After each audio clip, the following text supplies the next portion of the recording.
Aurrera begira iruditzen zait humanitateek hiru ildo aintzat hartu beharrekoak izan ditzaketela.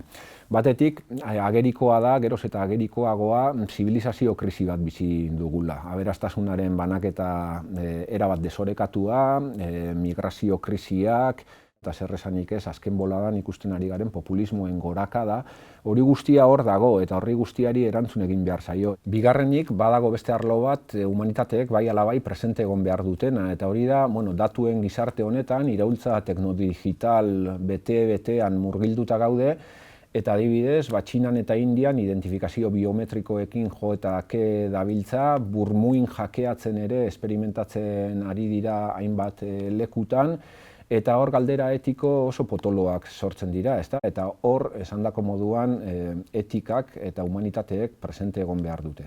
Eta hirugarren ildoaren atea zabaltzeko edo Luciano Floridiren on-life kontzeptua aipatuko nuke. Berak deitzen dio, esaten du, ez daukala zentzurik, lehen esaten zen moduan online eta offline banaketa horrek, ezta? Gaur egun dena dela on-life, ezta? Teknologia inkorporatuta da daramagu ja, eta ja teknologia gara.